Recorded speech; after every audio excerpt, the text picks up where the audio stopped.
On today's episode, we'll talk about the importance of getting people coffee, Federal Express, Django Unchained, Resball, and of course, eavesdropping on the walkies. Just a little bit of business before we start. There may be a curse word here or there in this episode, so please listen responsibly. As always, our website, theop.io, is up and chock full of tips, tricks, and gooey operator goodness. Make sure to check out The Breakdown, where the best operators in the biz explain shots they have done, The Musings, where we discuss everything from quick tips to larger concepts of storytelling, the answers, the images, and so much more. This episode is brought to you by the Folex Max. So you want to practice your handheld, Steadicam, or even on the wheels, but you don't have a full-size camera to use? Well, fear not, the Folex Max is here. It allows you to attach your DSLR or other lightweight camera and distribute that weight in a multitude of ways. Now you can practice with a camera cage that feels the same as just about any size professional camera out there. For more information, check out folexmax.com. And as an added bonus to listeners, mention this podcast and you'll receive $100 off on your order. That's FAUXLEXMAX.com. Finally, if you enjoy this podcast, please follow us, write a review, share us with your parents, and talk us up around the water cooler with your friends. So grab a beverage, sit back, and enjoy the op. Thanks for listening. Lock it up, nice and quiet, and let's roll. Victor 30 Echo, take 2. Hey, Mark. Hey, Mark. And camera set.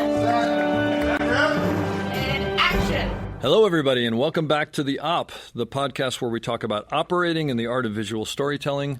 My name is Dave Comites. I am your host, and we are yet again here in Panavision Woodland Hills in their fabulous theater because it sounds so much better than the basement of my house. I appreciate them allowing us to be here. I am very, very excited today because I have a young Steadicam operator, B-camera Steadicam operator named Rochelle Brown.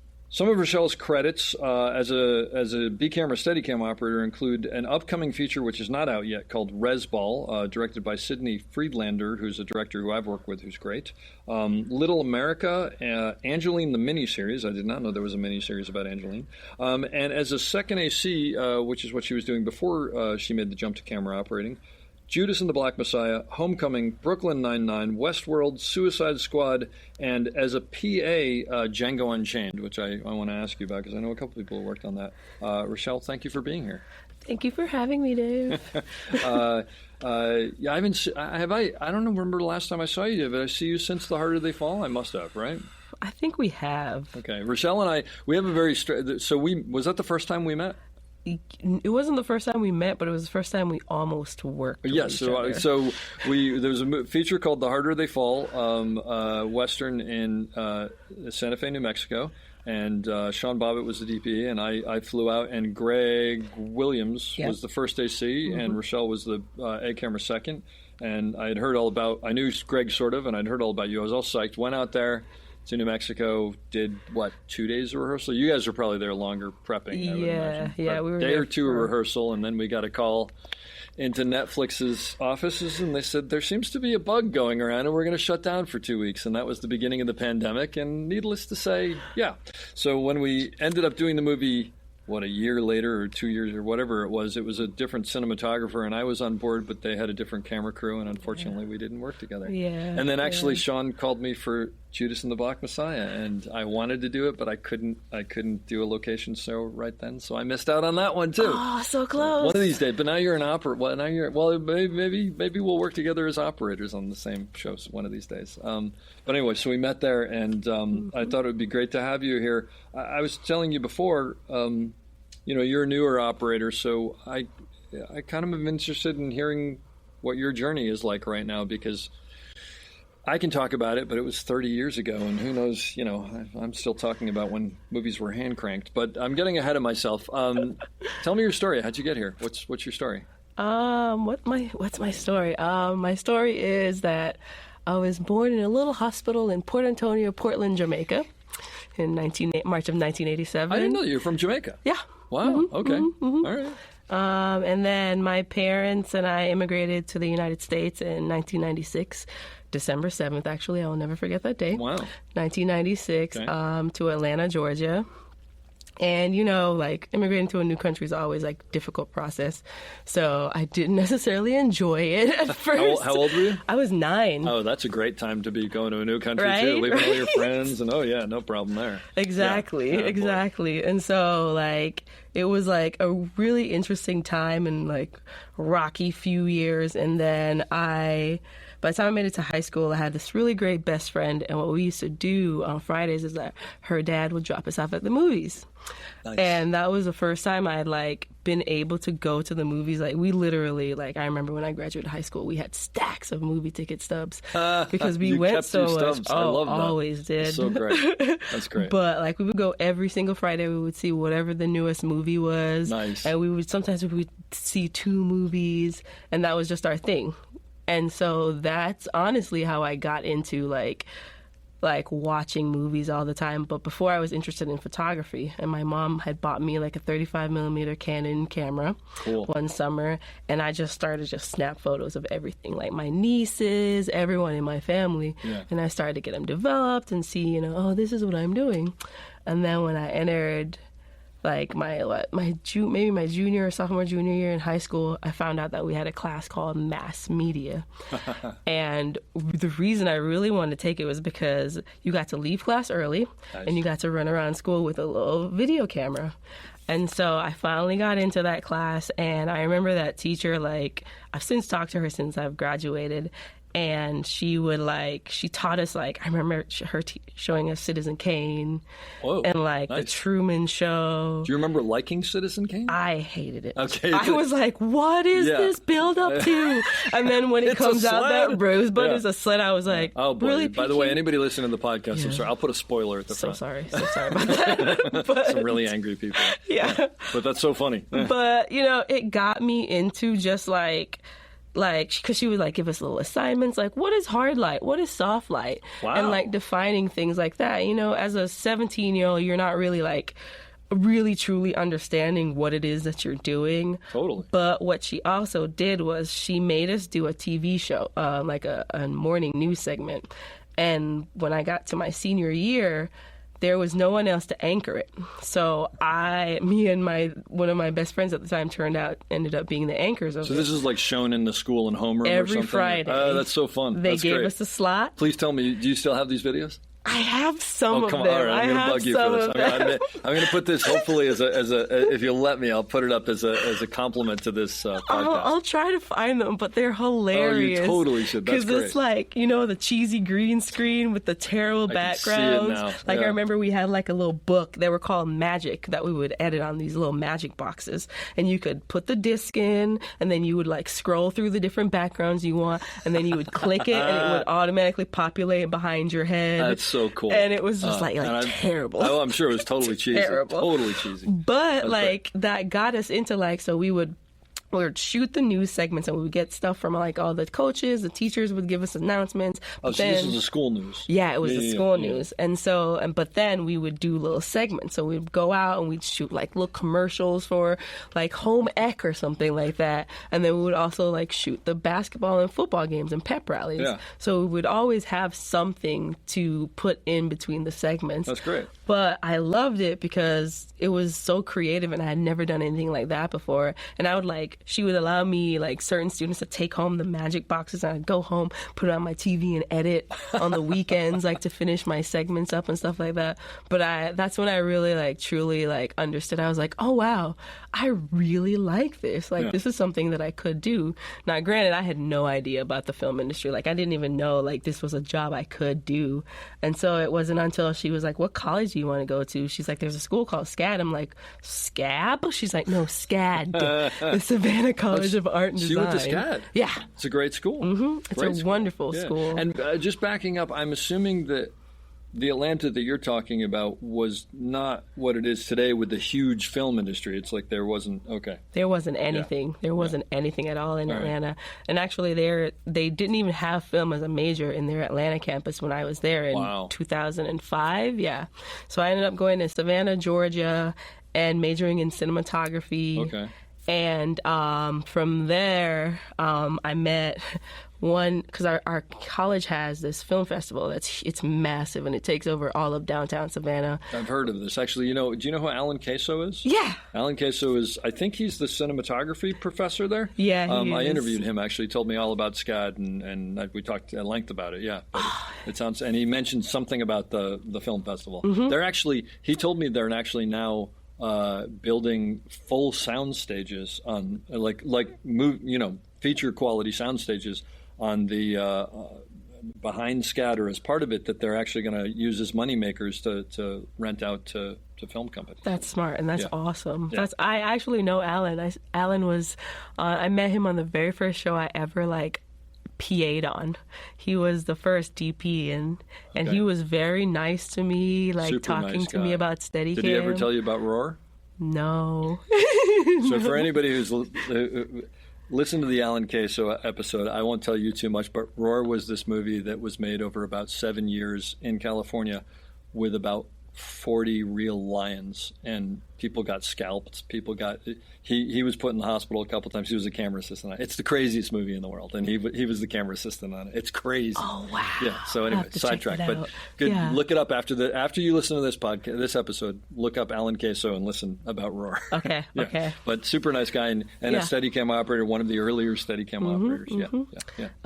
But yeah, so SCAD was great. SCAD was scary. SCAD was amazing. SCAD was, because I had no experience. I had no one I could talk to about film. Yeah. I knew absolutely no one in this industry. So for me, it was very intimidating, because I'd never picked up a motion picture camera. I'd never picked up a film camera, nothing like that. And all of a sudden... Was that the same for most of the people who were going there at that time? No. And that was the scary part, was that I was in class with all these people who knew film terms already, had shot 8mm movies, 16mm, and I was just I've never touched one before. I got you. So, okay. as an 18-year-old, you feel intimidated by those people. And also because I knew, I was my parents can't afford to send me to this school. I just got to make sure I stick to it, and I make my grades. I have to have at least a B average to stay in here, and that was my main concern. But SCAD was great because I got to meet so many, not only a lot of film people, but because it's such a huge art school, you end up when you graduate, if you are if you go out there and try to make friends with a whole network of people that do so many things. Yep. So that was probably my biggest takeaway from SCAD, was the network I was able to gather. That's cool. But from SCAD, at our film festival, my friend and I, she was also a film major, we happened upon this panel, and we asked this woman a question, and we talked to her, everything was random. We talked to her afterwards, and she's like, hey, my company has an internship. We're in LA if you want to interview for it. I'll put a good word in for you. And we're like, okay, sure. So literally our next spring break, we set up an interview. We bought plane tickets with 4 of our friends, flew out here, interviewed for the internship, got the internship, flew back to SCAD, and that was our junior year that we got it, I believe. And that's kind of how I ended up out here. I was all right, let's just pack up our literally 2 days after graduating in May 2005, we packed everything and drove out to California with literally $600 in my account. That's just great. Okay, adventure time. So what year is this? This was 2009. 2009. Yeah. Okay. And again, there was no film industry in Atlanta, nothing. Yeah. Zero. There wasn't even anything in Atlanta proper. So what'd you do for this company? So for this company, I actually ended up with 2 internships because I opened my mouth, and I literally, because I don't know, I'm just one of those people who, if I hear something, I'm like, oh yeah, blah, blah, blah, blah, I'm interested in that. And they'll be and then things happen. So I just happened to open my mouth one day. I was like, oh my God, I love Davis Guggenheim. I love his documentary, An Inconvenient Truth. And they're like, you want to go intern in his office?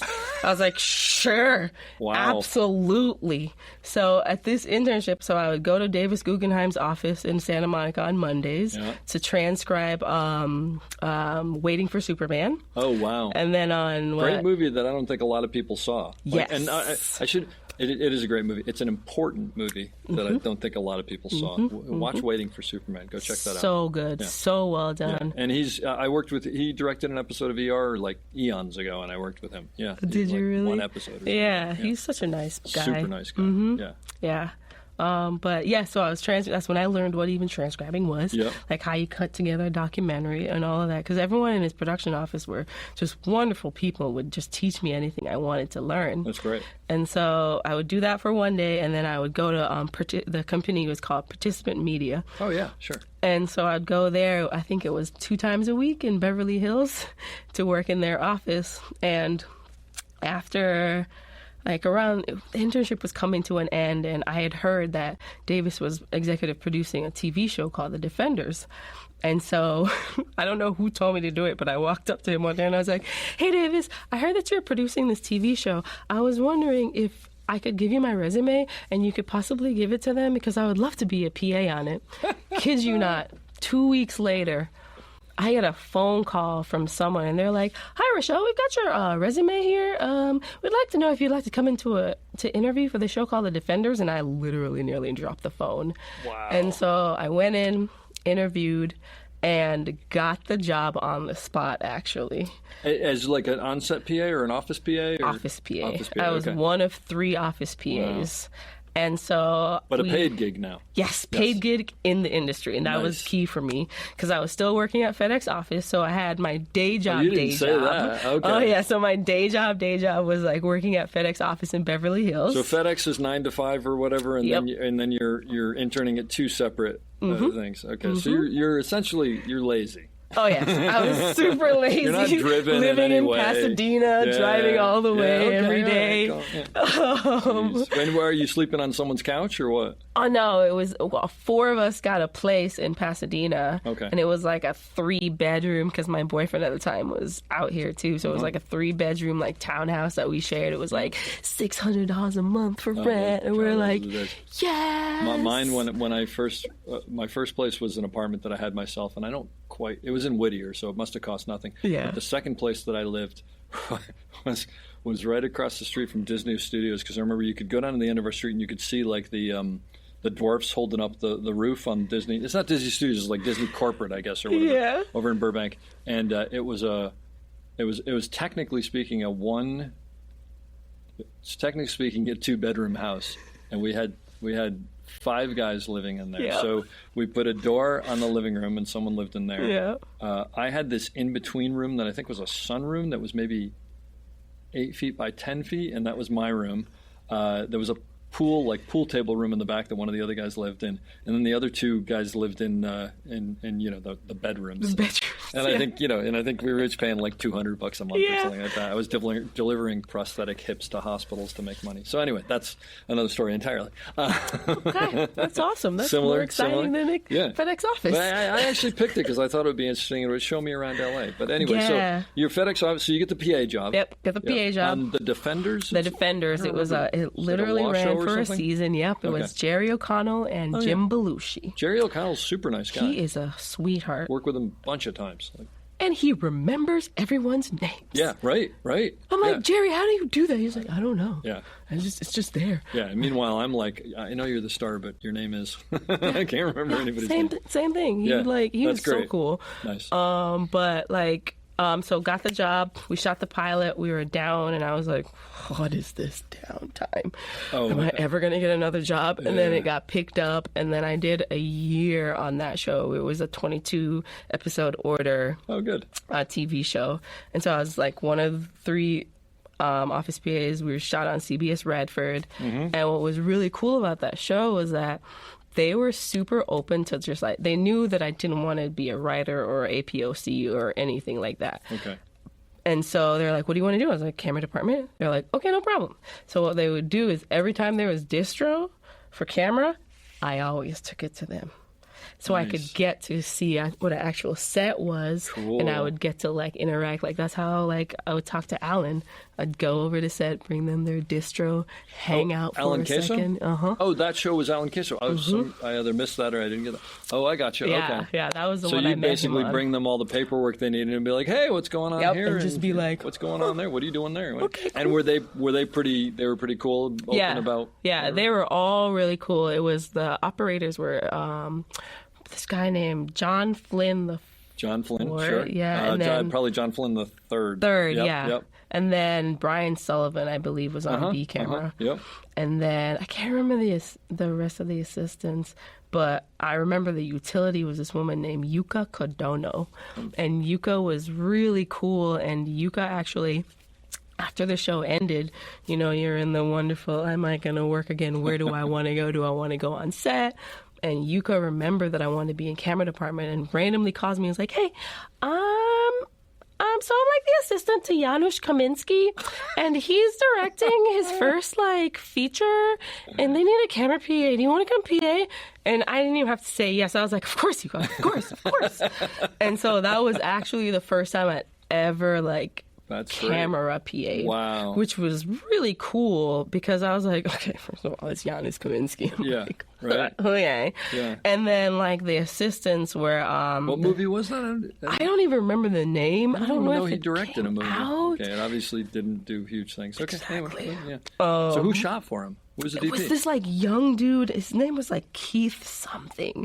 My guess is it was probably some younger DP that Janusz could kind of go, why don't we do this and why do you do, That's exactly which is what fine. happened. It's, That's exactly everybody because wins in that situation. Yeah, So, and that's because I remember hearing them say that it's like, it's got to be difficult to be a DP for Janusz. Yeah, and I was like, yeah. But in the meantime, this young DP is probably learning a lot and gets a good credit. And so, like I said, everybody wins. Exactly. But who were the operators, you remember? I don't remember. I don't remember at all who the operators were. Get off of this podcast. Okay. But I remember like one of the focus pull was Mark Spath, and then the B camera, the A first, Mark Spath. Second was David O'Brien. And David O'Brien was super cool. I would talk to him a lot about just things. He would teach me different things in assisting. But what David O'Brien did for me was David O'Brien got me the PA job on Django Unchained. Wow. And how that came about was like Buddha, Allah, whomever in the universe kind of just like placed it in front of me. Well, because it sounds like that's happened a couple of times for what it's worth. So. It totally has. Yeah. But like how that went, it was crazy because like there was like a Facebook group that you could find jobs on, and it's like a woman posted. I remember, I'll never forget. It was this woman named Julie Helton, and she's like, looking for a female PA for a movie coming up. Must be able to lift a lot, blah, blah, blah, blah. So I see that, and I email her immediately. Yeah. Like, hi, Jules, blah, blah, blah, blah. So I'm at a Steadicam practice. And I got a call from David O'Brien. I'm like, hey, Obi, what's going on? He's like, hey, so my friend is going to be calling you. Her name's Julie Helton. I told her about you. She needs a PA for this movie that's coming up.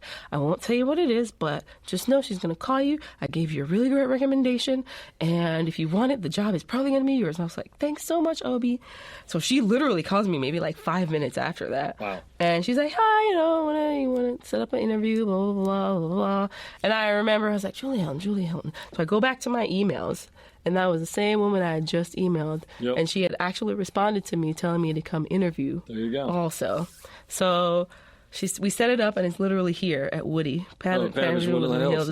In one of the rooms. Yeah. And I come and I hang out, and she interviews me with the loader, who is this wonderful man named Gary Bevins, who is now a focus puller now. And we sit there, we interview. I can't even tell you what the interview was because I was just on cloud nine because I found out it was Quentin Tarantino's movie. Yep. And I was like a huge Tarantino fan. Like Tarantino was the reason I went to film school. Like I saw Kill Bill and my mind was blown. That's cool. And I was like, oh God, what is happening in my world right now? Yeah. I was like, how am I manifesting this? And so she goes, I'll never forget. She's like, well, Gary, what do you think? I like her. What do you think? Gary's like, yeah, I mean, that's cool. She's like, all right, cool, you got the job. And I was like, excuse me? Wow. I have right now. She's like, yeah, if you want to stay, you can stay and continue, help us prep, we'll teach you stuff. And I stayed. And I labeled cases. Great. And it was I was literally in awe. I thought I had died and gone to heaven. Wow. I did not know how I had made this happen, but I was just like, you know what? Just roll with it. And so Django was probably one of the best experiences of my life. This is all amazing. But for anybody who's listening who might not know, can you explain to them what the job of a camera PA is? So a camera PA is the lowest position in the camera department, per se. And their job is really like, I almost call them almost like the secretaries-ish of the camera department, because their jobs are really important, but I don't think it gets enough like respect, because like when you're a camera PA specifically, that is the time that you get to learn so much about every single position. If you're with the right people. Exactly. But mostly what you do is like you're bringing coffees in the morning to the director, to the DP, sometimes to the director, to the camera department. You're running batteries for them. You could be like cleaning the truck sometimes for them, cleaning cases, just like any like ancillary tasks that you can do, because technically with the union rules you're not allowed to like touch camera gear and like do lens changes and such. And so on Django, what was really great was that they would teach me everything. And they would let me touch stuff that I wasn't supposed to be touching. And I will say that because honestly, I think that's actually on every set. I think so too, and it's important because that is how I learned. Absolutely. And just to clarify for anybody who's not listening, the reason is because a camera PA is not a union position. Yeah. And their concern is that someone might hire a very intelligent, I was going to say educated, that's not the right, someone with a lot of experience who's a camera PA, which they don't have to pay union rates to, and go, well, you have this person, you don't need a second AC, or so right. There's a reason for it. But I think, truthfully, most sets that I'm on, if people are smart and the ACs will judge the camera PA, and if they aren't going to be dropping lenses, and they're like, "Hey, help me out with this," and right, and that was the thing. Like with Jules and with Gregor, was like they saw. Oh, Gregor was the first. Yes, of course he was. Yeah, Gregor Taverner was the focus puller. Couldn't be learning from someone better. Oh, I know, right? Just like one of the giants in the industry. Actually, now an operator. Yes, now an operator. And actually, I have him. He's on a list of people that I want to talk to. So. Oh my gosh, that'd be an amazing episode with Gregor. Yeah. But so let me ask you a question. Yeah. So it sounds like from the last one and this one that you were successful as a camera PA. Yes. What do you think it is about you that makes you successful? That for someone who's getting into this, who's going to be a camera PA, what are the do's and don'ts of being a camera PA? Okay. Okay. One of the things I remember being told was that they could see that this meant a lot to me, and that I was very, like, my passion was, I had a lot of passion to learn, and I was eager to learn, and I was always paying attention. And one thing on Quentin Tarantino said, it's like, you cannot have your phone on you. You get it taken by security at the beginning of the day, and that's it. You have to interact with people. And what I loved about that was that I was forced to focus. And so I was like, literally everything they did, not even just the camera department, grip, electrician, everyone. I was there looking. I was always trying to figure out what they were doing, and I would ask questions once I knew it was appropriate. And that's one thing that I feel like a lot of people don't understand. Like, you have to figure out when it's appropriate to ask questions. You can't just blurt it out in the moment, when the DP's talking to the director. Remember it, write it down if you have to, and when you get a moment, he or she gets a moment, pull him aside and say, hey, when you were doing this, this, and this, I saw that you did this. Why? And I feel like a lot of the reasons why I was successful and why I learned so much is because I understood my place. I was never where I wasn't supposed to be, and I was always where I was for the amount of time I was supposed to be there. And so they never felt like I was just like hovering or whatever, they always felt like I was always eager to learn something from them. And so they were very open with their knowledge with me, like incredibly open with it. And that's honestly where I think I learned the most about like utilitying, loading, and seconding were in my camera PA days. Because after Django ended, I ended up being Bob Richardson's camera PA for like a year and a half on this whole run of commercials that he did. And that says something, because Bob Richardson is not an easy person to always work for. And that's why I got the job. Yeah. Because one of the assistants, I ended up, after Django ended, his then wife was going to AFI, and we should say Bob Richardson is Tarantino's cinematographer, yes. among other people's, but a huge and very talented cinematographer. Very. And an idiosyncratic person, perhaps? Yes. He literally reminds me of my dad, which is why we got along so well. There you go. Okay. Yeah. So, sorry, I cut you off, but I just realized some people might not know who we're talking about. Yeah. So why do you think you got the job? Because they told me, they're like, hey, so you seem to know Bob's gear, first of all, because I learned it on Django. His own personal equipment. Yes. Okay. He's like, you seem to know Bob's gear, and you also know how to talk to him and keep him happy. Would you like to do this commercial with us? And I said, absolutely. And after the first, I remember it was a CarMax commercial. After the first commercial, I was like on it. I was like, okay, I got to make sure I get in there. I get his bag in the morning. I got to make sure he has his coffee in the morning. No, not too much milk. And I literally used to write notes down for Bob. It's like, this is what Bob likes in the morning.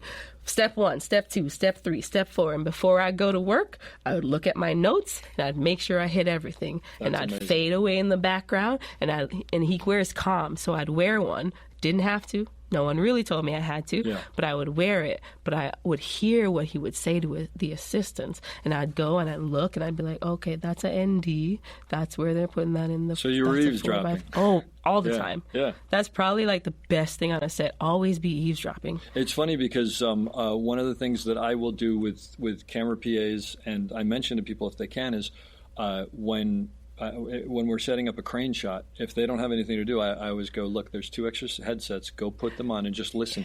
Because crane shots are really hard to figure out if you're watching and not hearing what people are saying. But once you hear what they're saying and you're seeing, you're like, oh, so they're doing that and they're doing this. And there's so many of them who have said to me, like, that was invaluable, but it's the same thing you did on your own. Which was just to listen to that. That's fantastic. Mm-hmm. And then I'm guessing part of that is also... You could probably hear him just as an aside to someone else go, I think I might go to Crafty and get a pack of peanuts, and then you bring it, hey, you want a pack of peanuts? And you... Exactly. Keep his favorite snacks nearby. Yeah. Hey, Bob, do you want this? But also, look, I will say this. We could end right now, and this would be one of the most valuable podcasts. No, because seriously, because I'll tell you, there was a show I was on where we had 2 camera PAs. Uh-huh. And one of them did exactly what you're talking about.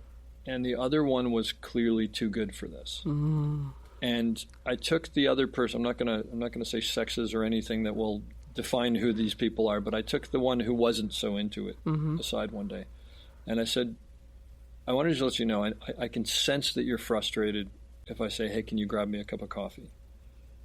And I want to be very clear about something. I'm not asking you to grab me a cup of coffee because it's beneath me or because I'm better than you.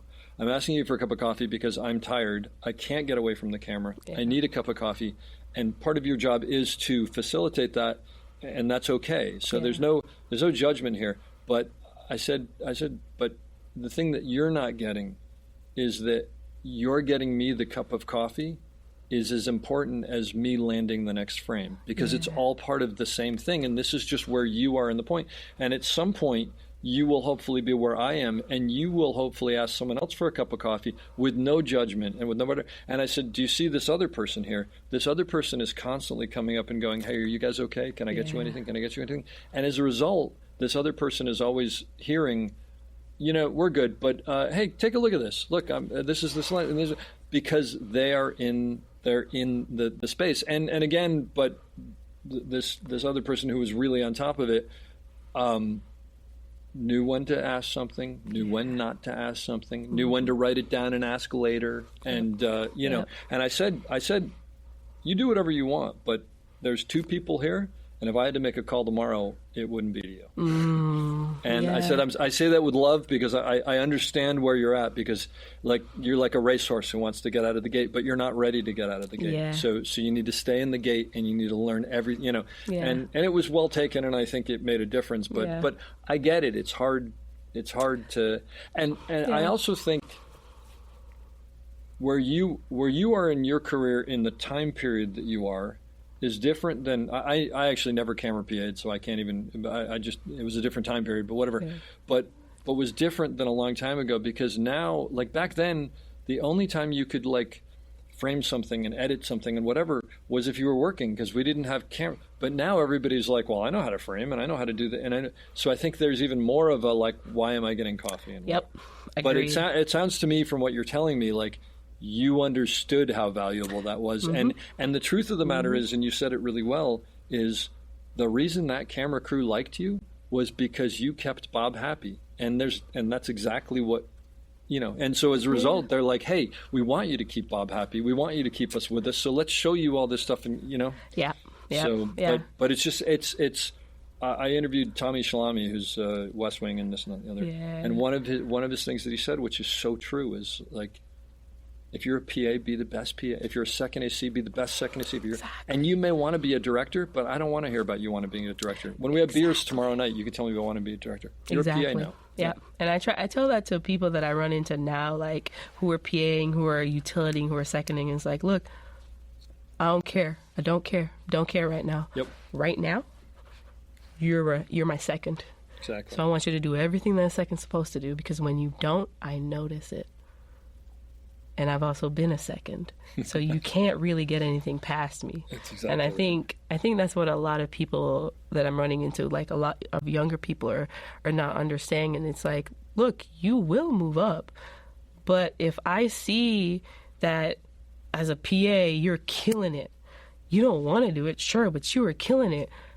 I'll take a chance on you in a second if on something I'm shooting, like off on the side. I'll take a chance on you because I know whatever job I give you, you're going to give it 100%. That's amazing. That's fantastic advice. And it's so well, it's exactly right because so much of it is not I see you as this, it's more I see how you're doing your job and what you're putting into it. Exactly. I will never forget I was on Brooklyn Nine-Nine and I was a utility and it was my first year being the utility.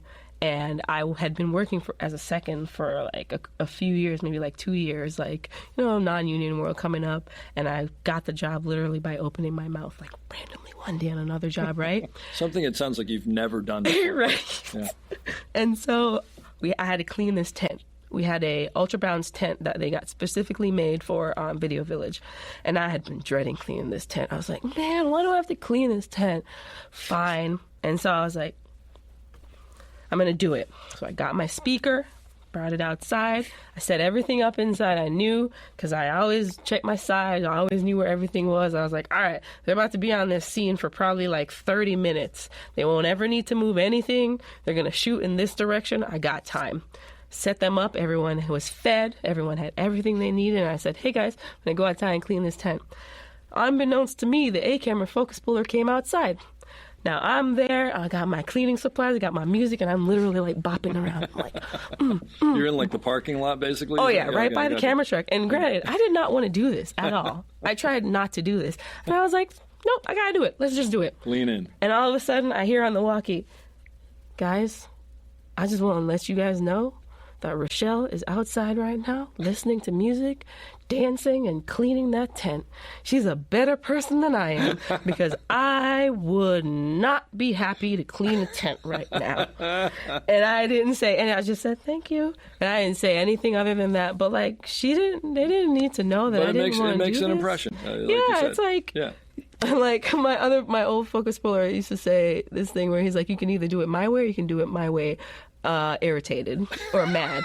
And I was like, at that time, I was like, yeah, I mean, I knew it had to be done. I wasn't going to put a stink up about it. It's my job. That's exactly like, I might as well make it fun.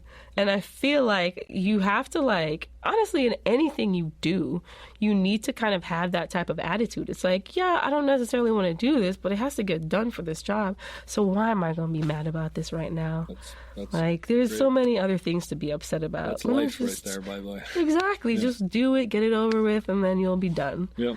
But, like, yeah, I like, to this day, like, I was talking to Bob the other day because I shot a short and I was like, hey, Bob, can you just critique this for me? Richardson. Bob Richardson, yeah. I emailed him and I was like, can you just critique this for me? And Bob sends me back a freaking freaking email with everything in it, with suggestions, asking me questions. And I was like, you don't understand how much this means to me, but thank you so much for doing this. Right. And he's like, it's my pleasure. Obviously he respects you. Yeah. And it's like, That's invaluable. I mean, that's unbelievable. It's amazing. Yeah. It's amazing. Yeah. It's like, I tell my friend, I was like, I don't know how this happened, but I'm going to lean into it. But you do know how it happened. I do, but you when you're living it. You didn't expect it to happen. Yeah, maybe. I didn't expect it, and I think that's part of it, though. You didn't clean the tent well because you wanted people to be impressed with you. You cleaned the tent well because you want to do your job well. Right. And people are impressed with you because you do your job well. And it's that simple. Yeah. You know? Yeah. It's again, like I was saying before, just be the best PA, be the best second AC, be the best first AC. Yeah. And don't think about, I'm doing this because I want to X. I think about, I'm doing this because I want to be proud of my job and do it. And I think there's a lot of that doesn't happen anymore. Yeah. Agreed. Agreed. And I was just talking to who was it? I was just talking to Brian Pitts about when he moved up from camera assisting to operating. Yeah. And he basically was just like, I just wasn't into it anymore. And we didn't go into it too much, but I know what he's talking about. It's sort of like, I'm not excited about this, and therefore I'm not working at the level that I want to be working at, so therefore I got to find something else. You know, I got to find the next challenge. Yeah. And so, and I think that's actually, it's an important point of like people understanding when it's time to move on. Like, when you're getting sort of like jaded and you're not excited anymore and whatever. I agree with that wholeheartedly. Yeah, so that's fantastic. So you became Richardson's PA basically, or the PA with their group. Yeah, for a year and a half-ish. And I'll never forget, he says to me one day, hey, see all these assistants I'm getting in? I was like, yeah. He's like, get to know them, get their contact info, because they're the ones that are going to be hiring you. I was like, okay, Mom. And I did exactly what he said. Yep. And it ended up being some of those assistants who ended up taking me out. Oh, Rochelle, like the wonderful Bob Hall, who is now retired, who was like the sweetest man ever. And to see him and Bob Richardson work together, they're so opposite. It's hilarious. Wow. But like Bob trusted him too. And he was like, okay, I can't mess with this dude. He's not frazzled by anything. And it was Bob Hall who like took me on Westworld as a loader. Like I remember like I thought I flashed a mag, and I go up to him and I'm like, Bob, I'm so sorry. I think I messed up. He's like, what happened? I was like, I think I flashed a mag. And I explained to him what happened. He was like, you're fine. And he goes and he turns and he puts his hand on my shoulder. He's like, slow down. Nice. It's okay. Nice. And from then on, every time I was in that tent, that dark room, it was like, please don't speak to me right now. Thank you. Yep. And I just had that moment. It was just him telling me or giving me the okay to slow down. So smart. Was just like it for me. And just anybody listening who doesn't know, flashing a mag is when you're loading the film. The magazine is closed, obviously, so no light can get in. But when you're changing it, you like if you happen to turn the light on and you think it was completely closed, but it wasn't, or something like that, it is something that happens very rarely, but it does happen. Yeah. And it's, as a loader, it's so frightening, because if they have 1,000-foot mag with a stunt that they could only do once, and you accidentally do that, and the thing about it is, I mean, I loaded for a teeny tiny moment, so I remember it. It doesn't happen because you don't know what you're doing. It happens because generally you're moving too fast. Yep. And you didn't triple check before you turn the light on or whatever it is. And you're loading either in a bag, or you're loading in a dark bag, or you're loading in the dark room, so you can't see anything. Yep. So it's that's great advice, because it is, most of the stuff that we do happens because we're going too fast. Yep. And what I find time and time again is, if you slow down, you actually end up going faster because you're not tripping over it and you're not missing steps and going back and whatever. But it takes someone with confidence to does learn that and accept it. Very much so. A great piece of advice. Very much so. So you're loading on Westworld for Bob Hall. I would day play. So he called me to like day play on second unit on Westworld, and like I did like they had done the Entourage movie, and so I did like they did a commercial for it, and I was a loader on that, and I was just like hop back and forth for people like loading and like. But you're working with big people. Yes. Like you're a small fish in very, very big very ponds. big there. ponds. Yeah. Okay. And then I ended up like, I don't even know how I got in the job, but there was this like new edition, the band or the boy band. There was a movie that was made for BET, and it was like a 3-part series directed by Chris Robinson and Crash and Karsten Gopinath, who goes by Crash. Really, really great dude. They came up in the music video world together, and so we're shooting that, and we had a day player come on. I was a loader on there, and her name was Lauren Gadd, and we're still friends to this day. And it was like a walkie conversation. They were talking about Brooklyn Nine-Nine. I come on walkie. I was like, "Oh my God, you work on Brooklyn Nine-Nine? I love that show! Oh my God!" And literally like 2 hours or so later, she calls me on walkie. She's like, "Hey, Rochelle, can you come to set?" I'm like, "Sure." She's like, "Hey, so I just want to know, like, what are you doing, like, starting, like, July?" I'm like, "Nothing." She's like, "Well, I checked with our focus puller, and I'd like to offer you the job of utility on Brooklyn Nine-Nine for season 4. Wow. And I'm like, yeah, you can do that. yeah, totally, yes, Yep. absolutely, yes. And so that is how I ended up on Brooklyn Nine-Nine, it was the first show that I was like on like full time. Yeah. Yeah. That was my first experience like on a TV show. Because before I just been like day playing on stuff like between like Mad Men and like other shows like I can't remember the names of right now, like doing like low budget music videos. I was like really into that world too. So like, Mad Men, you were with Don Devine. Yes.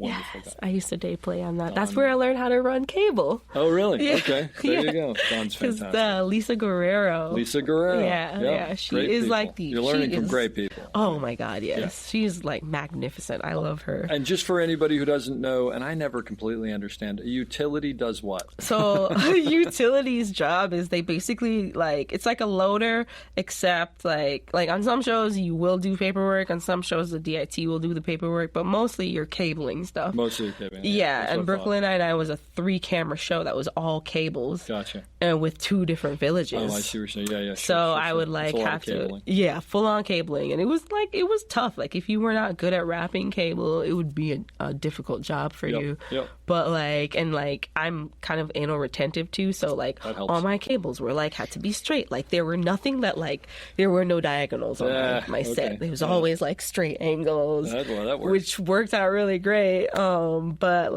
I had 2 villages, and then sometimes a director's village on a stand that also had to be cabled.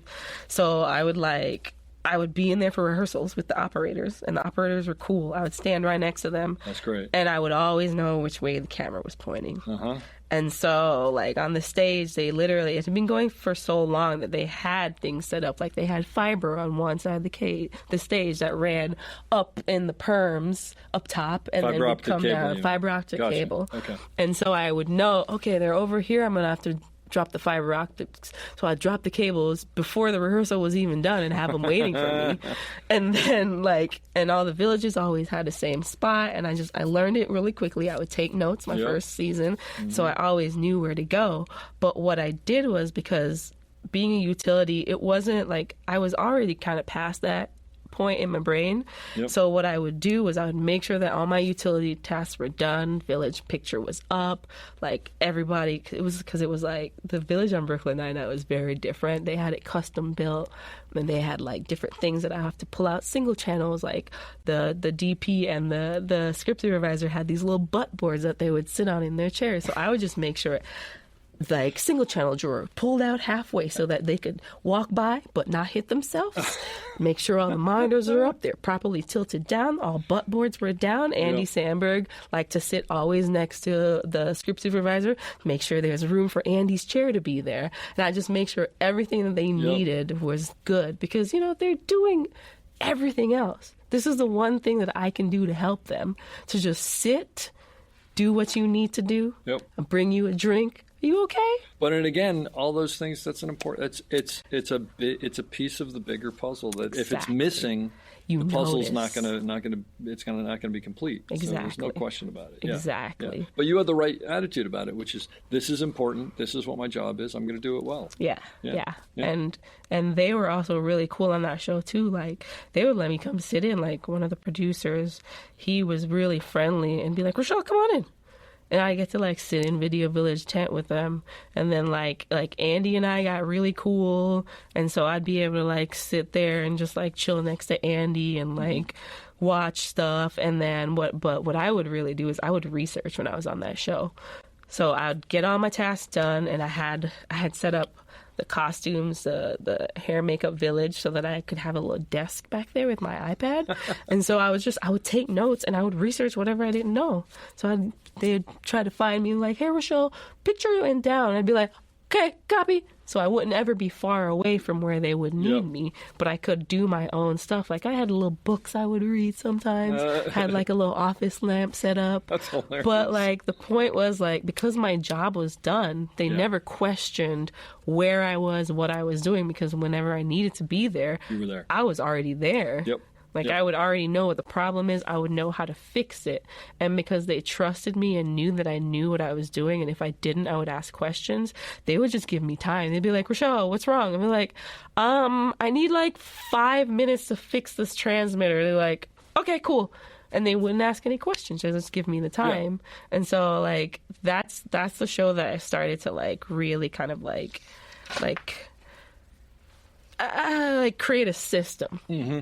That was the show that I started to understand, like, oh, okay, in each one of these jobs, you have to have a system for your job. So I would have, again, lists. That's my thing. I write stuff down all the time because that's how I remember it. So utility, I had my list of things that must be done. Step 1, 2, 3, 4, 5. Yeah. Get that done, I'm good. And then the next season, I got bumped up to A camera second. Okay. And so with that, same thing. I need to do this. Phil likes his monitor here. Phil likes his grips here. I need to get this for his grips and make sure that they're good. You know, Jamie likes this. Jamie likes her monitor here. Who likes were the AC and the operator? So the operators was Phil Mastrella on A. There was Rick Page on B camera, and then John Purdy on C camera. Mm-hmm. And then the assistants was Jamie Stevens, and then myself, and then there was Bill Gerardo on B camera, and Will Schmidt on a B second. And then the C camera didn't have a second, but they had a focus puller named Dustin Miller. And then by my 5th season, the woman who hired me, Lauren Gadd, was operating on C camera. Oh, that's great. Yeah. That's great. And so, like, that was like my first like second AC job, an established TV show for a season. Yeah. And so I was super nervous about it, but, like, again, my list saved me. Totally. And I took a lot of photos. I always made sure I knew what the camera build was going to be. I was always prepared with everything I needed, had everything on my stand, my filters. And I was just very like, tuned into wherever I needed to be and how the show ran. Yep. Because, you know, every show has its own, like atmosphere, I like to call it. Like, it's the way they want to do it. And once I learned it, it was a lot easier for me to kind of like inject little things that I'd learned different places, but still keep the entirety of their own atmosphere together. You know what I mean? Yeah. So that was a really, really great learning experience for me. And just like wonderful crew. Like, the crew had been together for like 4 years by that time, and they were so welcoming. That's great. And like yeah, it was a really, really good experience. I'll never forget Brooklyn Nine-Nine. Oh, that's fantastic. Yeah, that's great. Yeah. So back up a little bit, because at one point you said, like, maybe before you did Django or before you did whatever this thing was, that you were practicing Steadicam. So this whole time. So tell me about that. When did that? How did you get into that? And what? Because so you're now a Steadicam operator. Like, you're an operator in the union. You're a Steadicam operator. But you've been sort of wanting to be in practicing for how many years? Since I left college, 2009. Wow. So, okay, how I got into Steadicam is very odd also. All right. So SCAD has this campus in Lacoste, France. Oh, wow. And so I did a summer there, and they take you on a trip every summer. They take you on a week-long trip to Paris. Okay. And our RD at the time was like walking around Paris and found a film set that was shooting. It was a Romanian film that was shooting in Paris. And so he asked them, he's like, hey, I have some film students. Do you mind if they come by? So he offered it to us. No one wanted to go. What? except for me. Why? Don't know. Weird. Okay. So I'm like, and granted, I speak like little itty bitty French, right? Yeah. And they're shooting an overnight. So I leave the hotel with a vague description of where they're going to be. And I'm like, all right, here we go. And I find them in a train station. And the woman who's the PA who's on the lockup, in my little bit of French, I tell her who I am and what I need to be. And she's like, okay.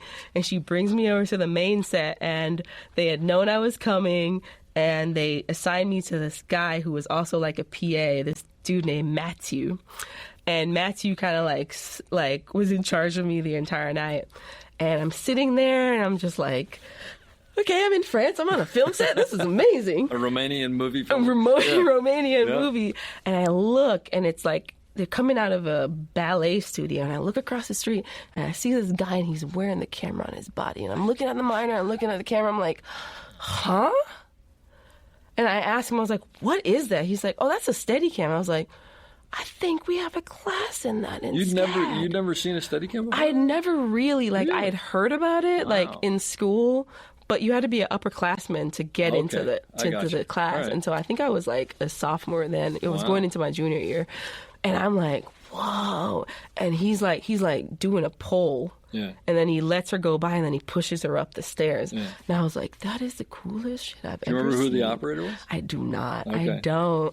And I just remember thinking that was so cool. That's so cool. I'm sort of jealous hearing that story. Yeah. I ended up staying on the set until 6 a.m., walking back to my hotel. And when I got back to SCAD that fall, I signed up for the Steadicam course. So they have a course. I'm assuming Alan Queso wasn't there when you were. No, it was this guy named John Drop. Okay. And he had been an operator out here for a short period of time and had done Steadicam, and he actually taught us out of the very first Steadicam operator's handbook. So he got it from Tiffin and would show us slides of it. I know exactly. I'll tell you a story about that. I was doing, I don't know if I've ever told this story on here before. I was doing an infomercial for the Chipper Vac, which was like a lawnmower vacuum cleaner, something or other, whatever. Okay. So my friend Adam Kane was the DP, and I had, I don't remember, I probably had a Pro by then or something like that. And I show up on set, and he goes, "You're not up for 6 shots." So I build the camera, and then I think my friend Charles Pappard, who's a Steadicam operator, was at that time, had just gotten a hold of the original Steadicam manual and had photocopied it for me. So he gave it to me. So I'm sitting there and I go, oh wait, I got, and it's an infomercial, so it's not like I'm sitting on set listening to the dialogue or what. Yeah. So it's like, oh, I got it in my backpack. So it's in a loose leaf binder, and I'm reading it and I'm like, oh, wow, this, and I'm clearly excited. And this woman sitting next to me, we're in a little area where people have chairs, and she goes, what are you reading that's so interesting? And I said, oh, this is the Steadicam manual. I've never read it before. And she goes, oh. And she goes, what do you do on the show? And I said, oh, I'm the Steadicam operator. And oh, there's Garrett, and there's... And 10 minutes later, my buddy Adam, the DP, comes over and goes, dude, what's going on? And I was like, huh? And he goes, producer just came over to me, tells you the Steadicam operator I hired doesn't know how to use the equipment. And I'm like, what? And then I looked down and I'm like, oh, wait. So I went over, I grabbed her, I said, wait, let me explain. She goes, what? And I said, look, this is from 20 years ago. I'd never seen it. It literally doesn't even have anything to do with what I'm doing. I'm an established operator. I was just excited because it's a piece of history. And she goes, oh, I was a little concerned that you were... And I was like, no. So, but it's so funny because he came, and he's trying to light a set and this and that and the other. That's awesome. But like you say, from that, I remember, I'd been an operator for a while, and it was just like, oh, this is like the Bible, and half of it's wrong, Yeah, that's great. That's amazing. Oh my gosh. So they were teaching you out of that. Do you remember what you were? Was it like was it a cinema product Steadicam, or was it a Pro? Oh no, it was an Ultra One. It was and wow. A Flyer. Wow. Okay. So it was like the newer lighter versions of the Steadicam that they use for video cameras and stuff. But they essentially work the same way. The concept is the same. Oh yeah. Yeah. Of course, I was the only girl in the class, so I was like, I need to go in the biggest one. It was the most painful experience of my life. I will never forget that pain. I was like, boy. oh my God. Yeah. This is what it's supposed to feel like. And yet you stuck with it, apparently. I did. I'm a glutton for punishment. Yeah. A really high pain tolerance. Yeah. So, that was a semester course? That was 10-week course. Wow. Twice a week. 2.5 hours. And it's just Steadicam? Just Steadicam. That's amazing. Just I've never heard of a Steadicam. school having something like that. That's incredible. It was awesome. Yeah. And we would like the first 2 or 3 classes was just theory. He would like literally have slides of the Steadicam handbook, and he would show us like, okay, this is the line dance, this is forward, backward, and then I think it was like a 3rd or 4th class we got to actually put the rig on. Yeah. And everyone was just like, whoa. Yeah, this is horrible. This is horrible. And so, but I was like, I'm never getting out of this. Yeah. So my professor, I remember there's a huge fountain in Savannah called Forsyth, and we were gonna do a walk and talk around it, and it's pretty large, and so I'm like going, and I'm just like I'm going, and I feel it. I'm like, damn it, here it comes, here it comes, here it comes, here it comes. Here What, it comes. the pain you mean? The pain. Yeah. Oh, yeah. And I'm like, oh, that sweet, sweet, sweet pain. And I just start to just sweating, just profusely sweating. And I come up and I'm like, I put it in rest position on my shoulder. I'm like, okay, I can go again. And he looks at me in the face and he goes, hey guys, why don't we just pick the Steadicam up off of her for a real quick Let's second? just take a minute super here. calm with it, because Yeah. he knew I wasn't gonna let it go. Yep. And they come in and they just pick it up, and I was like, I literally just kind of collapsed. Yep. Because it is like, now I'm like super comfy and it feels great, but the first 5 years or so of me practicing with it were the most painful years. Yeah, for anybody who has never had a Steadicam on before, it's one of the most awkward feel, because it changes your center of gravity. It's wrenching you in all sorts of bizarre ways, and it changes as it goes. It's really kind of not good. But for some reason you do get used to it, and you build. I mean, I don't know if you get massages after you have long days or whatever, but I remember I would get massages, and if I got, if it was on location or whatever, and I'd get a massage from someone I'd never seen before, obviously, they'd be working on my shoulders or whatever, and they'd sort of work down the back, and then they'd get to my lower back, and there'd be a poke and a pause and a poke and a pause. And then usually there's what do you do for a living? Because there's weird muscles there that don't exist anywhere else. Yes. Yeah. It's a different world. So that was 2000 and... That was 2004. 2000, no. That was 2007, 2008. Okay, so then at some point you must have bought a small rig or something. Yeah. So I bought a small rig after I moved out to LA. I bought a Pilot, Okay. a SD Pilot off of eBay. Okay. Yeah. And I use that for. Honestly, I still have it. I need to do something with It's it. like a little video cam. Literally, steady. But a video, but it's 12-pound max. But again, works exactly the same way as the big ones do. That's the beauty of what Garrett designed, is it's never actually changed. Yes. Essentially. Very true. Very true. But so you were doing just like music videos on the weekend and stuff and whatever. Student gigs. And did you ever tell people on set that this was something you did, or you Not just kept it to really. yourself? I just kept it to myself. You didn't go in and go, I know this is Django Unchained, but I got this Pilot. I honestly would not tell anyone. Even when I was seconding on the more larger stuff, I didn't tell anyone unless they seemed interested in Yeah. me. It's not something that I felt.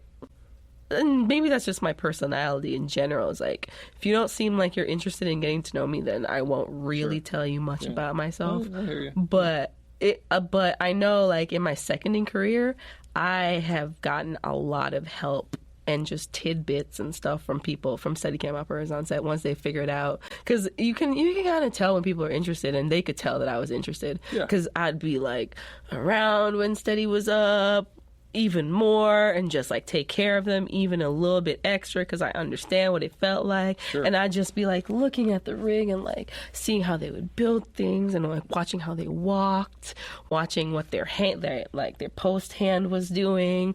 I was just very keyed in on how everyone did everything. So eventually people would find out and give me the wonderful Colin Anderson. He Great guy. such a wonderful And a great human being. operator. Yes. Yeah. My God, yes.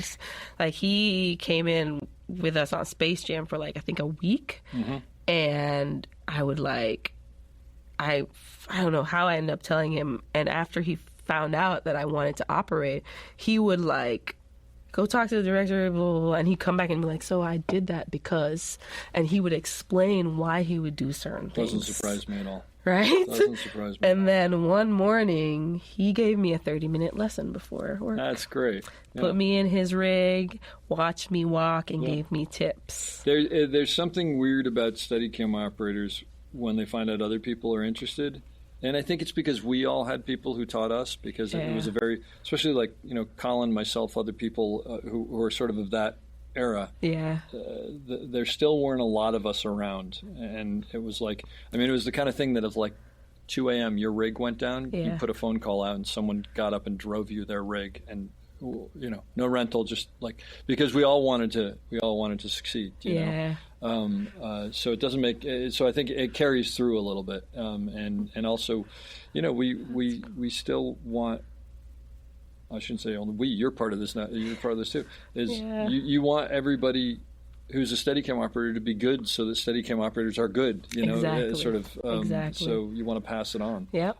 So basically, Brooklyn Nine-Nine, you're an established second AC now. Yeah. Give or take. Yeah, right? give or take, yeah. You've had a crazy amount of experience on big things as a PA, learning everything there is to know. Who's the operator? Was Scott Sakamoto on Django Unchained?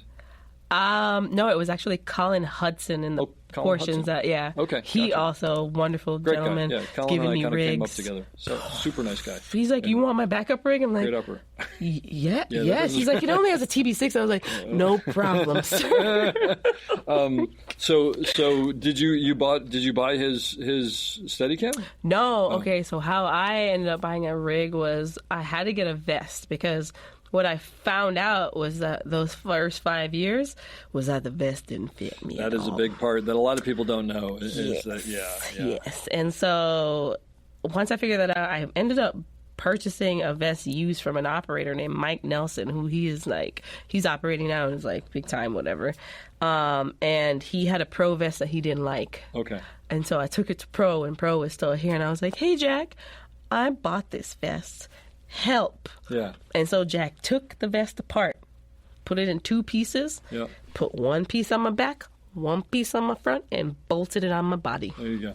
And that is how I felt at all comfortable in anything. Yep. Granted, my vest looks like a child's vest compared to all of you guys', It's all good. but it fits so wonderfully now. I think you'd look ridiculous wearing mine, and I'd look ridiculous wearing yours, so that's all right. It fits you. Yeah, no, it was great, because I wanted to take a big rig workshop. I wanted to take the one in Philly, because I knew a lot of those guys. Because, also forgot to mention this, during this time of assisting and all this stuff, I had been volunteering for Tiffin at NAB and Cine Gear. Oh, okay. And so I would go put people in rigs at NAB. Gotcha. So Tiffin, who makes the Steadicam now, and you would be like the helper there as people come into the booth going, hey, you want to try this on? And Yep. Yeah. And that helped me in just understanding how vests are supposed to fit. And I would also use it as a networking opportunity, because Garrett would always be there. Jerry would always be there. Yep. All these other operators would already Jared be Brown, there. Jerry Holloway, the big names. Big names like Ruben from Amsterdam. Yep. He would be there. And so they would always teach me stuff. Yep. And so I loved doing it. So I think I did ended up doing 2 or 3 NABs with Tiffin. And it's you're not getting paid anything, but what I did get was rig time. Yeah. You got paid. You just needed paid cash. Exactly. Yeah. Exactly. And so I did those for a few years. I also was volunteering with the SOC to do the camera operator of the year category, so I could meet people. And honestly, I've worked with some of those operators. They're like, why do I know you? I'm like, because I was the one calling you for your camera operator of the year Nice. subscription. That's great. And so yeah, through all of this, I'd been doing all of that too. So I knew, I was like, oh, I need my vest to fit better. So once I got that, Jack bolted it on me. I finally was able to take that workshop, because I had taken I took my class in SCAD, and then I took a 3-day workshop with the wonderful Peter Abraham, who is still one of my biggest one of the people who supporters. taught me. Really, Bob Crone was the lead instructor, and Peter Abraham was one of the second tier. There's 5 or 6 people at the workshops. What? Peter taught me. Yeah. Peter's Peter's great. Wonderful. I literally talk to him every job I have. Wonderful person. Such an amazing human being. Yep. And of course, the beautiful Dan Neese, who has no longer with us. Yep. Dan was just you can do this. What do you mean? You can do this. Yeah. Dan was never, that's what I loved about Dan. Dan was just you can absolutely do this. Why not? Yep. I'm you're right, Dan. Yeah, And he would just give me tips. he's the one that hired me. He was doing like a low budget short. He hired me as a second AC for it, and paired me up with his old focus puller and taught me a plethora of knowledge. I've just been really fortunate to run into all these amazing gentlemen who have just wanted to help me succeed. That's great. And so after Peter, because when I took the workshop, Peter knew immediately. He's like, you know a little bit more, don't you? And I was like, I kind of do. Yeah. So what he did was, everyone else he taught like it was basic, but for me, he gave me extra stuff. Because you were already past that point because you had your own rig and whatever. Yep. And so once I got the vest, I took the 5-day workshop in Chester Springs, and again, like, I knew all the instructors, and so I was like hanging out with them afterwards, before blah blah blah blah, and that was when I actually realized and learned how a Steadicam worked. And I tell everyone who's doing it, I'm like, if you haven't taken a workshop, you need to take that one, because understanding how the rig is supposed to work is one of the most important things you can do, because then you understand what your body is doing to it. And like, that was, I love that workshop to this day. I got to ask Jerry all these questions about the gear. Jerry Holloway. Jerry Holloway, super great. So much. Who wrote the Steadicam handbook, or whatever it's called, Steadicam Operator's Handbook. Wrote that. Garrett was really great at answering questions. Like, I got to try different types of rigs, and I love that they have their whole line there, because you can choose which one really works for you. And so, like, anyone out there who is thinking about getting into Steadicam, please take a workshop. Please. Absolutely, it's take a workshop. invaluable. My version of what you were just saying, which that's, I'm sure, much better, is when I teach people, I always go, look, the Steadicam works, you're in the way. So you have to figure out how to get out of the way of the Steadicam while still making it do what you want it to do. But the problem is you. I literally say that. I was like, I learned how not to fuck it up. It's exactly right. That's exactly right. It's 100%. So when did you make the jump to operating? I mean, it sounds like you're doing jobs here and there, but when did you make the union jump to operating? I made the union jump in February 2021. So, wow. Or 2022, sorry. Relatively recently. Oh, very recently. Yeah, and was that, and you went from second ACing to operating? Was that a freaky, like, oh my God, I'm closing the door, or?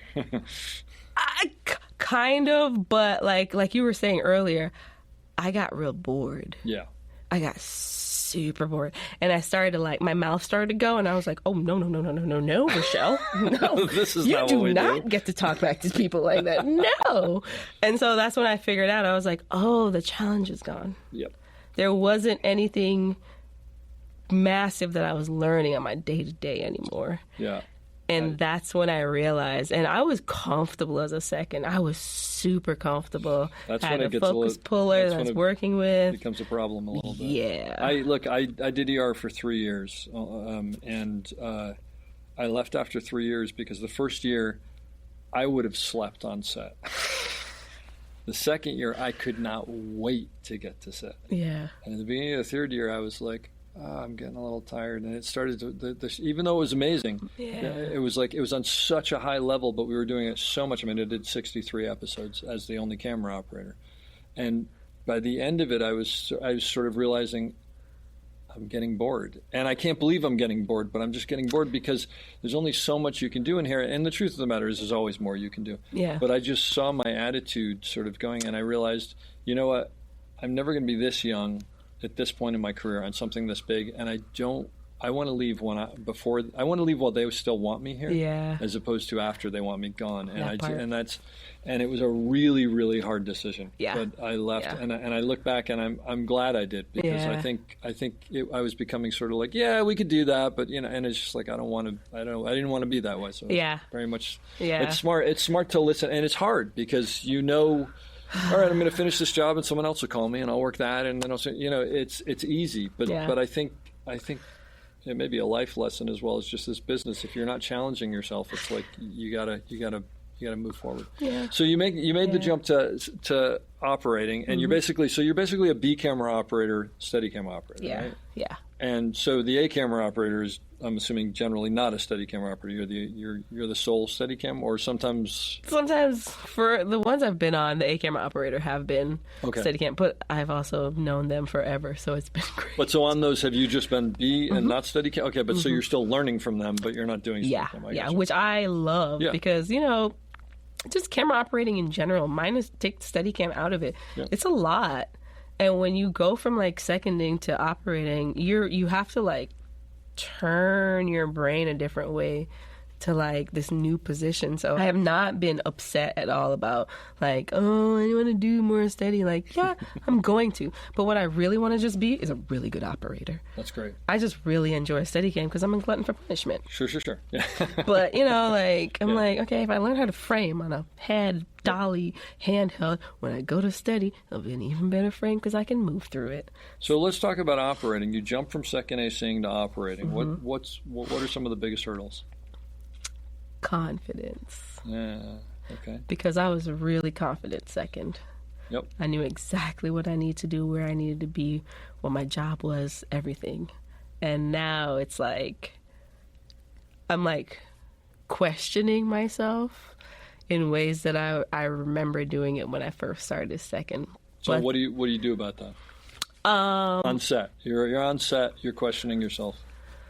My wonderful mentor, Jeff Haley, has given me this phrase that he's like, practice failure.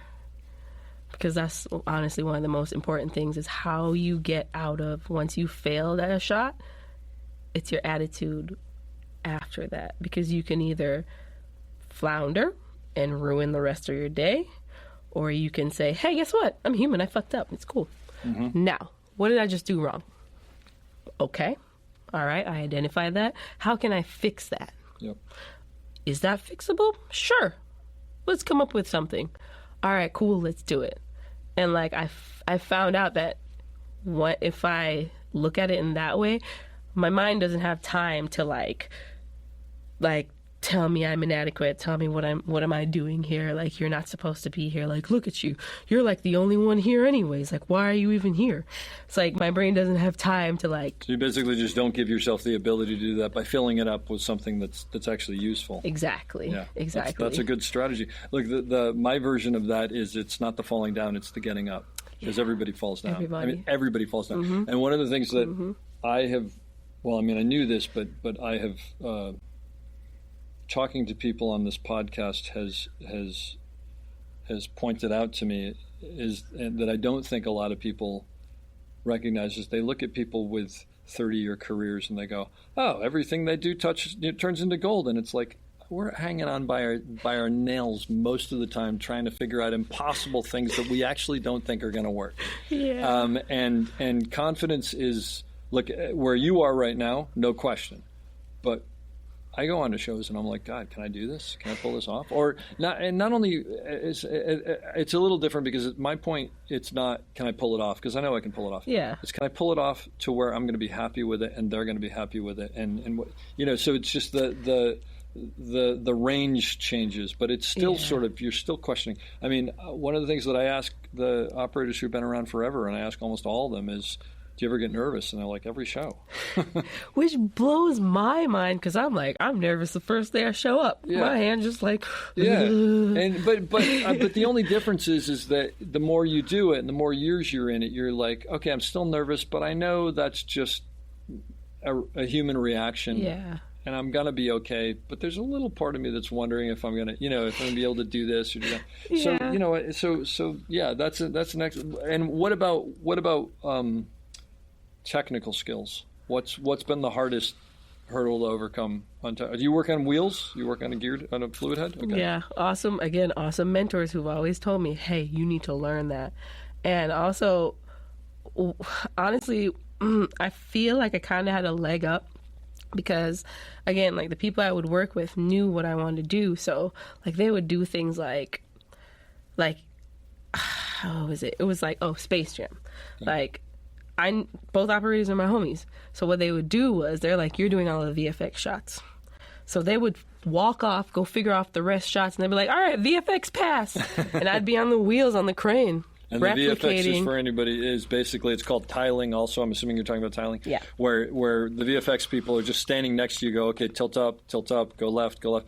But if you're doing that on the wheels, you've got to, first of all, you can screw up. That's the nice point. Yes. It's actually just a reference is really what it is. Yep. But you want to make it go. So it's giving you practical. You know what? It's funny. I'm going to take that and do that myself because super helpful. Yeah. Well, and helpful. Because here's the thing. Number one, I don't really want to do a VFX class. I want to go get a cup of coffee. Yeah. But there is someone who's going to want to do a VFX pass who that actually can help. So I'm going to take that. That's great. Yeah. But basically, so you were getting on the wheels anytime you could so that when you get a job with the wheels, you're ready to do it. Exactly. Yeah. And honestly, everything from like I remember on Cheaper by the Dozen, Mitch Amundsen, he let me do a shot one day. And he gave me a critique afterwards, and I loved it. I was like, please tell me everything. You were a second AC. I was a second AC, yeah. And so it's like I've been lucky throughout my seconding career that, first of all, I work with people who allowed me to hop off of jobs to go take Steadicam jobs. Yep. Like I would do shorts. I do like 4-day shorts. I did a 4-day short on Space Jam. Like I did like multiple other things. But what I realized once I got on set as an operator was like all those times like helped me to understand like what I was doing, and also as an operator what I need to ask for, because that was one thing that when I first started I was really timid and I was quiet, and it was like, no girl, you got to go out there, you got to talk to the on-set dresser, you need to go walk your set. You need to see what's going to be in your way. Where are they thinking about shooting? Okay, cool. What's behind us? Can you move this, and this? And so I had to really like step into my own voice as an operator and also realize what my power is, because I was still second AC brain where I'm just there to assist. Now I had to realize, okay, they're looking at me for guidance. Shit. Okay, here we go. I can do this. Yeah. And like just understanding, okay, cool. All right, this is my job. They're going to want to know the answers to these questions. What can I do to get those answers or facilitate them getting those answers if I can't answer it? And so valuable. I mean, I find that actually B camera operators, newer B camera operators, specifically who are women, have a tendency to ask as opposed to say. And I say women because I think societally there's something there where it's like, I'm not supposed to. And I've taken a couple people aside and just gone, listen, here's the thing. I know this seems odd, and I know you're questioning yourself, and I know you're young and all that. But your dolly grip and your camera assistant are sitting there, and they just want the information because they're like, they want to make you look good. So like, don't hey, can we put the thing on this? I need the camera over here. I need a fluid head. I need a 25 millimeter. And that's what they want. And it's hard because you are questioning yourself, going, am I making the right decision or whatever? But they're like, look, we don't want people waiting on us. Tell us what to do. Exactly. So yeah, it's one of the things that I tell people when I'm mentoring, like, be decisive. Yes, and that's also something that I was told too. It's like, if you're wrong, be 100% wrong. Yeah, 100% wrong. And then, by the way, own it. Oh, you know what? I screwed up. I'm so sorry. This track has to come a foot over here. I apologize. You're angry. I get it. We got to do it. Let's move on. Yeah. And then later on, you go, I bought you a coffee. I'm really sorry. Exactly. It happens. Exactly. And they understand. I mean, everybody understands. Yeah. And that's what I've been really like this last year. I'm like, okay. Be okay with being wrong. And again, like Jeff Haley has been helping me. Like, he's also a wonderful, wonderful person. Great operator, great person. And we have talks, like weekly talks about just everything. And so that's like one of the things that I've been like really working on. It's like, okay, why do I think this needs to be here? Put it there. Okay, nope. So here's what's happening. Yep. I messed up a little bit. Yeah. So we're gonna go over here. The shot actually changed, but I'm getting more comfortable in like being okay with being wrong and just making a decision, even with framing. Like I shot this short, and one of the notes Bob gave me was, he's like, commit to your pants. And I was like, oh, Bob, I know. I saw it, and I was like, thank you for that note. I know exactly what you mean. And it's because like I would always question where I would land things, and it's like, no, land the shot. Okay, maybe that wasn't the frame that I wanted, and I can move now. Yep. Yeah, as Cool. opposed to landing and then going, I'm going to keep on moving a little bit for no reason until I get there. Yes. Yeah. And what I was told early on was, and that's what you want to do, you want to land your shots. You want to land them correctly, there's no question about it. Yes. But at the end of the day, it's better to land a shot that's off-framed and then like, oh, look who's so artsy-fartsy, why don't you land the frame normally? So as opposed to like, because everybody's going like, oh, he didn't quite make it, he's sort of going, and now it's an unusable shot. Exactly. So it's literally like little things like that, like just like having the confidence to know what type of support you need also is a thing that I've been learning. You mean asking for help? I mean, not help is the wrong word, but just like, should I be on a bazooka here? Oh, that type of support. Or, like, should I be like... Equipment. Yeah, like, should I tell him to break the neck on the dolly or should I just put him on the head? So, and now I'm like, you know what? Break the neck. Yep.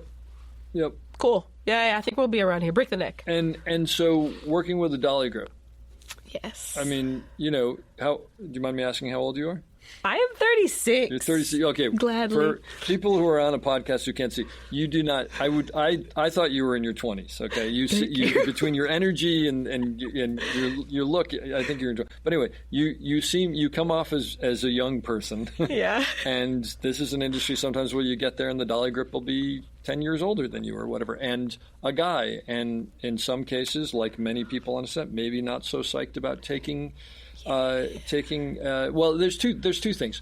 Not so psyched about being told what to do by someone who's new, because they're going to know that because they've IMDb'd you. Oh, yes. We all know that. Yes. And going, oh, God, so am I going to have to move the dolly track 12 times because this person doesn't know what they're doing? Exactly. Which is valid. Yes. Which is valid. And Totally. then maybe not so psyched about taking direction from a young person who's a woman, which is not valid. So how do you deal with that?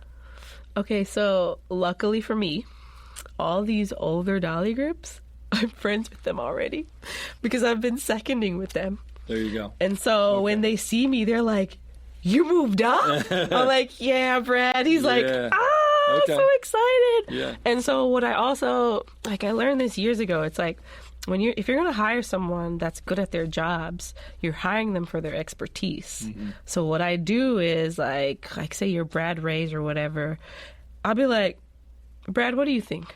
You've been doing this forever. Where do we need to be? Yep. This is the shot. I need to do this. It needs to go here.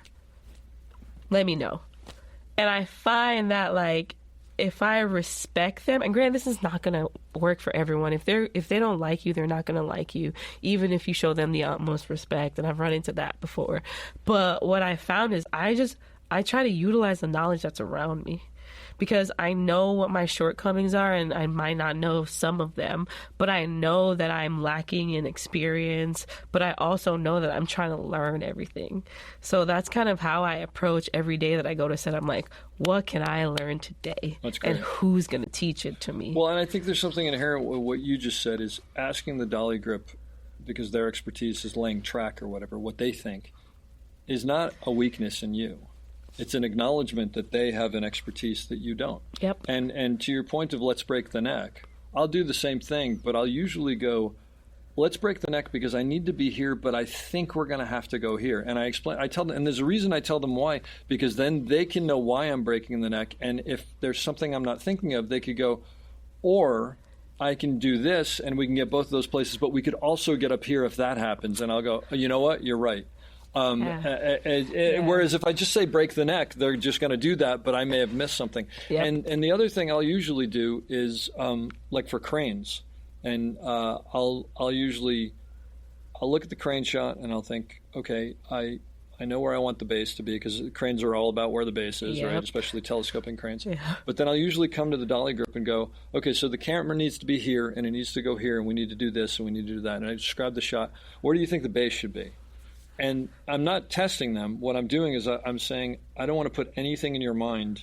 Where do you think the base should be? Yeah. And 9 times out of 10 at this point in my career, we're in the same level. But when we're not, I'll go, really? Because I thought it was going to be over there. Why do you think it's better over here? And then either they'll tell me something that I'll go, no, I'd like it better over there. Or they'll go, well, yeah, but you're not looking at those power lines back there that I'm going to have to be close to. So it's, oh, you're right. Okay, so then let's put it, So again, I am using. They have an expertise that I don't have, but I'm sort of I'm using it to check myself to see whether I'm right or I'm wrong.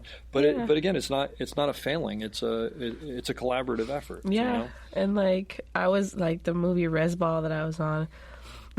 Like I had never met my dolly grip before, and they were all local in New Mexico. Who was your dolly grip?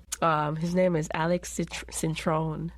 And he's like this 6'4" Puerto Rican dude, like looks like Samoan and Puerto Rican. And I remember when I was like, "Where's my dolly grip?" They're like, "Oh no, you'll notice him when you see him. You'll know him." And he came up to me, and we literally hit it off within like 5 seconds. And how tall are you? I'm 5'5". Yeah, so I was gonna say it's like you made a good team. Yeah. It was like That's honestly, great. Like the DP, her name is Kara Kelly. Afterwards, she was like, "You guys worked really good together." At one point, when the main actress comes up to us, she's like, "How long have you guys been working together?" Like 10 years. And we look at each other, we're like, give or take 3 weeks. That's great. But it was because like we realized just like, because even one day I was like, "Hey, just so you know, like I don't believe that the film industry is a solo industry. I believe that the film industry is a collaborative industry. So if you come up with an idea for an amazing shot, tell me. I don't care if it's for me. What we're here to serve is Sydney. So whatever, if you see me doing something and you think, hey, that'll be a better shot, move me over there and tell me that." Yeah. And so once we had that conversation, our synergy was so incredible. That's great. But that's a credit to you because you empowered him with that ability to do, and that's what I do with all the people I work with. Yeah. Unfortunately, sometimes you have to judge it a little because there's some people who can't step up to that, and some people who don't have the right instincts. Which Agreed. That's a tough, Yeah. it's a tough situation because it's hard to walk that back afterwards. And I ran into that on like one of the very, very first shows that I had, and he was a really nice gentleman, but he was not a dolly grip, and it made my life a lot more difficult because I was like, oh shit, I gotta figure out where to put this track right now. Yeah. Okay, let me see what the move is. And I would tell him and be like, okay, I think that's right.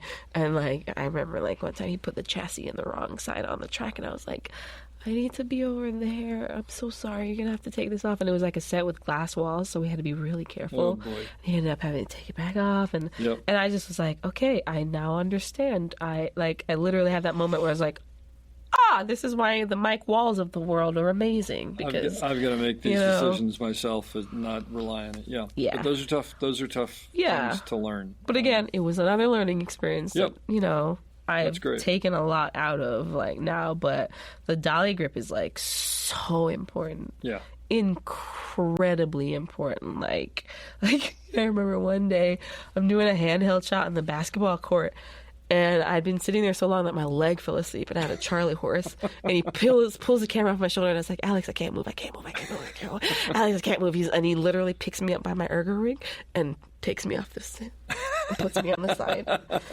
And like the publicity chick walks up to us and she was like, "I don't know if you understand how hilarious that was to see." Right. I was like, we're a team, That's dude. great. But that's fantastic. Yeah, it was that was probably one of the best because it was such a long show. This was my first like long feature with someone. Yeah. I was like, okay, this is the type of relationship that I want to try to like foster and like Good. Because it was so collaborative. Like it was wonderful. Like he would like we had basketball moves, and I'm like, he would call out shots for me because I was like on a long zoom and we were like running a play. He's like, "All right, key." I'm like, "Got it." He's like, "All right, shot," because like you're in a tighter lens and like, oh. Because he can see the whole world that's going on, and you've just got a little piece of it. Exactly. So, and there you go. Didn't have to tell him to do that. That's fantastic. He just knew to do it. No, that's great. That's great. Well, and he wanted you to succeed, obviously. Yeah. And a lot of that actually ends up coming down to personality. He felt your personality. And Absolutely. realized you were a collaborator. Absolutely. Let me ask you this. As a B camera operator, so rehearsals, what are you doing? I'm in there. Yeah? I try to get in on private rehearsals. I try to be in there for every single rehearsal. And what do you do during the rehearsal? During the rehearsal, I'm looking at first of all where the DP is looking. Like, okay, you're looking at where you're gonna put your lights, cool, tight, and then I see where they want their shots are gonna be. I'm like, all right, where's A camera gonna be? Mm-hmm. Okay, so A camera's gonna be there. All right, so that's that side of the line. Okay, let me see what I can get over here. And then also just like looking at what's gonna be obstacles so that I can tell set dressing. All right, I think it looks like we're gonna be here. We're gonna be on this side. Can you just prepare yourself to move all of these things right here. And then also, if you see that mirror, I think it might be a problem. Maybe for A camera, I think I might not have a problem, but just so you know, that might be a thing. So it's just, and for me as a newer operator, rehearsals are super important for me because I listen, again, eavesdropping to everything that's happening, because every piece of information I can get helps me to be able to get my camera where it needs to be sooner so that I can practice my moves. Sure. Because that's what I do whenever I'm always rehearsing my move. Because, I'm newer. I don't have 10,000 hours behind this thing. So I really have to make sure that I know where I'm going. And also sometimes, because I'm newer, I'll back myself into a corner where I'm like, oh no, I need to pan left. And I just put myself right next to My arm's going to hit the wall or exactly, or something like that. So I really utilize rehearsals like a lot. And I'm always on set. I'm always in the room. I'm always either DIT or on set. Like if it's a Steadicam move, like I just did res ball with Justin and Justin Brown. Justin and I have known each other for like over 10 years now, and this was our first time like operating together. So like Steadicam moves, I'd be in the tent and he'd be like, yo, what'd you think about it? I'm like, no, you land that, it's cool, blah, blah, blah, blah. Or I'd be on set to like watch his footwork if it was something different that I'd never done before.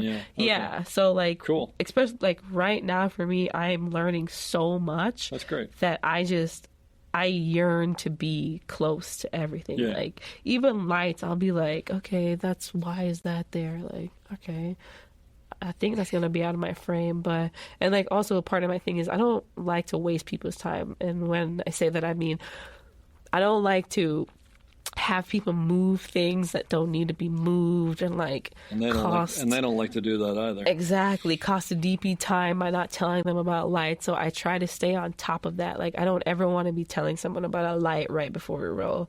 So I try to just like I had an awesome operator who told me, get up off the dolly and walk your set. So I do that all the time. Tell people what that means. So walking your set means you literally go and you walk around the set and just look for obstacles, look for problems that could impede your shot. Like there might be something in the foreground or there might be, I don't know, a light somewhere that you didn't necessarily realize that was there.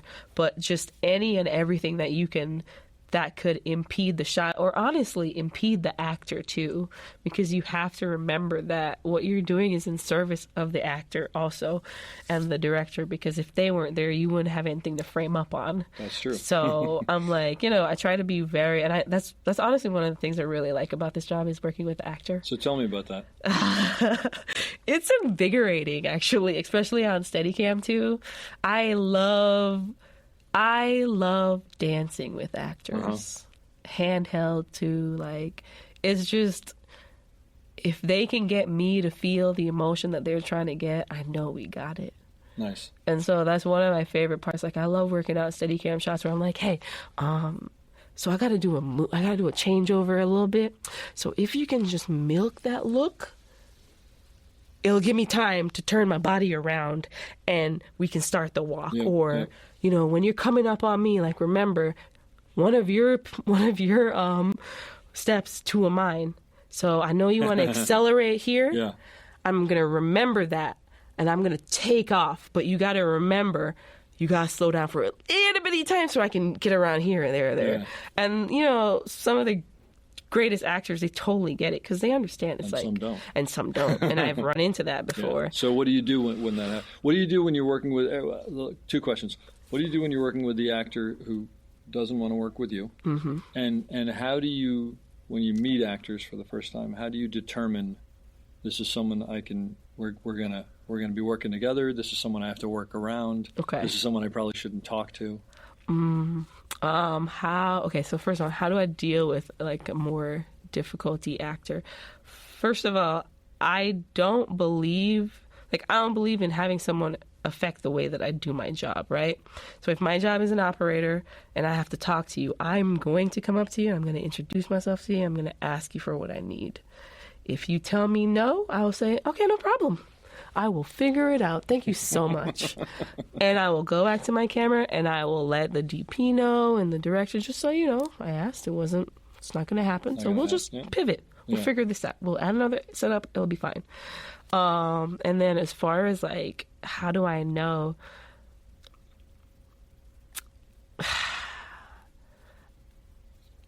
I kind of figured it out a little bit as a second, like marking actors. How to figure out if actors who to are going to approach and who not to approach. Yeah, because like great example, Kristen Bell, love her.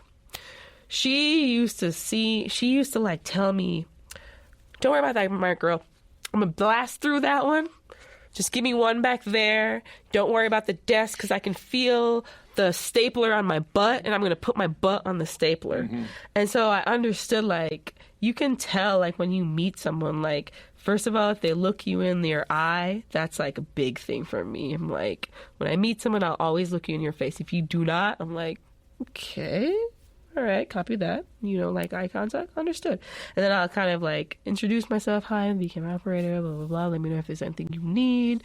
How do you like to be addressed? Like, do you like to be addressed as your character's name or do you like to be addressed with your name? It's funny, I do the exact same thing. Right? But it's very calculated because it's an honest question that shows I care about them, but it also tells me a lot how they respond. Exactly. And I think I learned that from like someone telling me about Denzel. It's like, don't ever tell him, address him as his name. He's like, there's a lot of rules about Denzel. There is, and I was like, I'm just gonna be a loader, and I'll be right here. It's exactly. Cool. But like, I try to just ask them that.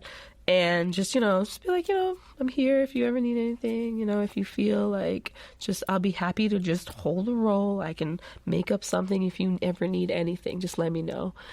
And for the most part, I have been lucky, but I have also run into more challenging people to deal with. But like, I don't know, it's a fun part of the job, like getting to deal with their different personalities, for sure. But